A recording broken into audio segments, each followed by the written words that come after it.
పల్నాడు జిల్లాలో వెలుగులోకి భారీ కుంభకోణం వచ్చింది. నకిలీ స్వయం సహాయక సంఘాలను ఏర్పాటు చేసి సుమారు 10 కోట్ల రూపాయలు కొల్లగొట్టారు కేటుగాళ్లు.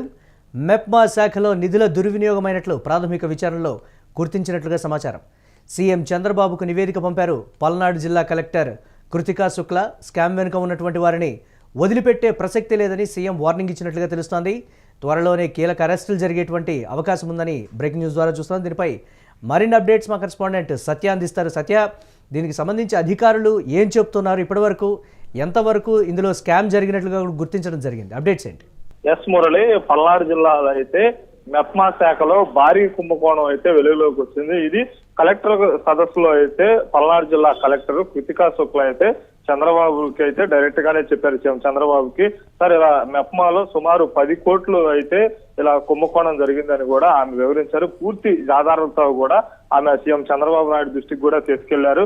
అయితే అక్కడ అసలు కుంభకోణం ఎలా జరిగింది ఏందనేది అయితే ఇక్కడ క్లియర్ కట్ గా మన పల్నాడు జిల్లాకు సంబంధించి దీప ప్రణతి అనే ఇద్దరు ఆల్రెడీ నల్లబాడులో వాళ్ళు ఉండి అక్కడ నుంచి సస్పెండ్ అయ్యి మళ్ళీ ఇక్కడికి పురపాలక సంఘానికి, ఎక్కడైతే పల్నాడు జిల్లా నర్సరావుపేట ఉందో ఆ నర్సరావుపేటకు సంబంధించిన పురపాలక సంఘంలో సస్పెండ్ అయిన అధికారులను ఇక్కడికి తీసుకురావడం కూడా కొత్త చర్చనీయాంశంగా కూడా అయితే మారింది మురళి.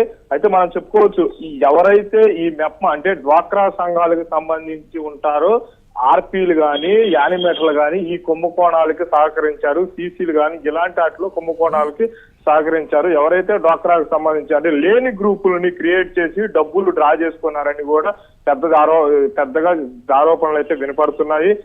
అలాంటి వాటి వారి మీద కూడా కలెక్టర్ ఇప్పటికే ఎఫ్ఐఆర్ నమోదు చేశారు. వారి ఆస్తులు జప్తు కూడా చేయమని అయితే సీఎం చంద్రబాబు నాయుడు అయితే కలెక్టర్కి అయితే ఒక ఆదేశం కూడా ఇవ్వటం అయితే జరిగింది మురళి. రైట్, ఇంత జరుగుతున్నప్పటికీ కూడా అధికారులు దీన్ని గుర్తించకపోవడానికి సంబంధించి కూడా రకరకాలైనటువంటి విమర్శలు ఉన్నాయి. ఇతర అధికారుల ప్రోత్సాహం కూడా ఉంది అనేటువంటి మాట కూడా వస్తోంది. దీనికి సంబంధించి ఇప్పటికే వారి పేర్లు కూడా చంద్రబాబు వద్దకు వెళ్ళాయనేటువంటి మాట కూడా చెప్తున్నారు. దీనికి సంబంధించి ఏంటి సత్య? ఎస్ మురళి, ఎవరైతే పల్నాడు జిల్లాకు సంబంధించి ఈ మెప్మా శాఖనైతే చూస్తున్నారో వారి మీద కూడా అయితే కొన్ని ఆరోపణలు అయితే ఉన్నాయి. ఈ పల్లెటూర్లకు సంబంధించి డ్వాక్రా సంఘాలు అంటారు, ఇక్కడ పురపాలక సంఘాల నుంచి టౌన్లోనేమో మెప్మా సంఘం అంటారు. కానీ డ్వాక్రా సంఘాలకు సంబంధించి ఎవరైతే ఉన్నారో గ్రూపు సభ్యులకి ఒక యానిమేటర్ గా ఉండి ఆ యానిమేటర్లని వారు అమౌంట్ డ్రా చేసుకున్న తర్వాత మీకింత మాకింత అనే దగ్గర కూడా ఇక్కడైతే ఉంది. అంటే లోన్ ఇప్పించినందుకు మాకెంత ఇస్తారు, అలాగే సభ్యులకు తెలియకుండా డబ్బులు డ్రా చేసే వ్యవహారం కూడా అయితే వెలుగులోకి అయితే వస్తుంది మురళి. చాలా ఉన్నాయి ఇలాంటి డ్వాక్రా సంఘాలకు సంబంధించి అనేకమైనవి అయితే ఉన్నాయి. కానీ ఇప్పుడు పల్నాడు జిల్లా కలెక్టర్ అయితే ఇప్పుడు అవి వెలుగులోకి తీసుకోవటం కూడా అన్ని గ్రామాల నుంచి, అంటే అసలు పల్నాడు జిల్లా కలెక్టర్కి ఎలా తెలిసిందంటే ఎవరైనా ఫిర్యాదులు స్పందన ద్వారా కానీ ప్రజా సమస్యల ఫిర్యాదు ద్వారా ఒకళ్ళు ఫిర్యాదు ఇస్తే ఆ ఫిర్యాదు మీద ఎంక్వైరీ చేసుకుంటే అనేక కోణాలు అయితే బయటకు వచ్చినాయి. సుమారు 10-15 కోట్లు అయితే ఒక పల్నాడు జిల్లాలోనే డ్వాక్రా సంఘాల నుంచి అయితే కుంభకోణం జరిగింది మురళి. అయితే ఎవరైతే ఇలా చేశారు సీసీలు అధికారులు ఉన్నారో వారి మీద కూడా కఠినమైన చర్యలు తీసుకుంటామని కూడా ఇప్పటికైతే పల్నాడు జిల్లా కలెక్టర్ ఒక ఎంక్వైరీ కమిటీతో కూడా అయితే మాట్లాడటం జరుగుతుంది. అయితే పల్నాడు జిల్లా కలెక్టర్ మాత్రం సీఎం చంద్రబాబు నాయుడు దృష్టికి తీసుకెళ్ళినప్పుడు కొంత స్టేట్ గైడ్ లైన్స్, పోలీసు సహకారం కూడా మాకు కావాలని కూడా ఆమె అయితే చెప్పి ఉన్నారు. అలాంటి వాటికి మాత్రం ఎలాంటిది నిషేధించలేదు, మీరు ఎవరు కావాలన్నా తీసుకోవచ్చు. వారి మీద ఎఫ్ఐఆర్ నమోదు చేసి వారికి ఆస్తులు కూడా జప్తు చేయమని కూడా ఇప్పటికైతే సీఎం చంద్రబాబు నాయుడు అయితే చెప్పారు Murali. Right, thanks for updates Satya. Palnadu జిల్లాలో భారీ కుంభకోణం అయితే వెలుగులోకి వచ్చింది. నకిలీ స్వయం సహాయక సంఘాలను ఏర్పాటు చేసి సుమారు 10 కోట్ల రూపాయల మేర కేటుగాళ్లు కొల్లగొట్టినట్లుగా కూడా తెలుస్తోంది. మెప్మా శాఖలో నిధులు దుర్వినియోగమైనట్లుగా కూడా ప్రాథమిక విచారణలో తేలింది. ఇక సీఎం చంద్రబాబుకు నివేదిక పంపారు పల్నాడు జిల్లా కలెక్టర్ కృతికా శుక్లా. ఈ స్కామ్ వెనుక ఉన్నటువంటి వారిని వదిలిపెట్టే ప్రసక్తి లేదని సీఎం సీరియస్గా వార్నింగ్ ఇచ్చినట్లుగా తెలుస్తోంది. త్వరలోనే ఈ అంశానికి సంబంధించి కీలక అరెస్టులు జరిగేటువంటి అవకాశం ఉందని అధికారులు చెప్తున్నారు.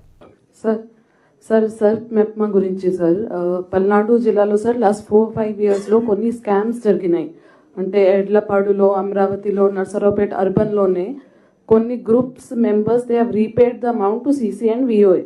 కానీ వాళ్ళది బ్యాంక్కి కట్టకుండా ఓన్గా వాడుకున్నారు, లేదా దుర్వినియోగం చేశారు. అన్ని ఇప్పుడు కేసెస్ ఫైనలైజ్ చేసి ఎఫ్ఐఆర్ బుక్ చేసాము, వాళ్ళని పట్టుకున్నాం. కానీ ఆ గ్రూప్స్కి రికవరీ జరగలేదు కాబట్టి ఇప్పటి వరకు లోనింగ్ జరగట్లేదు సార్. లాస్ట్ 1.5 year నుంచి అమరావతి మండల్ మొత్తం we are not able to give any loaning because ఆ బ్యాంకర్స్కి రీపేమెంట్ జరగలేదు.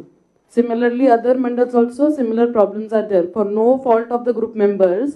వాళ్ళైతే ఇచ్చారు, అమౌంట్ రీపే చేశారు. సీసీకి వాళ్ళ మీద యాక్షన్ తీసుకుంటే ఏమైంది? యాక్షన్ తీసుకున్నాము, ఎఫ్ఐఆర్ ఫైల్ చేసాము. కాదు, వాళ్ళ దగ్గర నుంచి రికవర్ చేసి కదా. కరోడ్స్ వర్త్ ఉన్నాయి, రికవరీ జరగలేదు సార్. లోన్ రికవర్, వాళ్ళ ఆస్తులు ఉంటే రికవర్ చేసి. ఎస్ సార్, అది సార్ ఒకటి పోలీస్ సపోర్ట్ కావాలి అండ్ స్టేట్ గైడ్ లైన్స్ కావాలి to help these groups sir which are suffering because of this. No, very clear. రేపు it must be around 10 crores sir. ఎంతమ్మా? 10 crores వరకు ఉంటుంది sir దుర్వినియోగం జరిగింది సార్. No, we do one thing. వాళ్ళ గ్రూపులంతా కూడా మీరు ఒక పని చేయండి, వాళ్ళ ఆస్తులు రికవరీ చేసి ఇమ్మీడియట్ గా మిగిలిన కావాలంటే మనం ఇచ్చి బ్యాంకులు కట్టేసి వాళ్ళని రివైవ్ చేయండి. ముందు వాళ్ళ ఆస్తులు రికవర్ చేయండి. ఎంత వస్తుంది వచ్చింది ఆ మెంబర్స్ పేరు తీసుకుని వాళ్ళని ప్రాసిక్యూట్ చేయడం, రికవర్ చేయడం, దానికి బ్యాలెన్స్ మ్యాచింగ్ ఇచ్చేసి వాళ్ళకపోతే కంప్లీట్ చేసి ఓటీఎస్ కూడా అడగొచ్చు సార్ బ్యాంక్స్ ని. వన్ టైం సెటిల్మెంట్ కింద కూడా వాళ్ళు కన్సెషన్ రెండు వర్కౌట్ చేయండి. Thank you. మీరు కేశవ్, మీరు ఇద్దరు కూర్చోకోరండి. షూర్.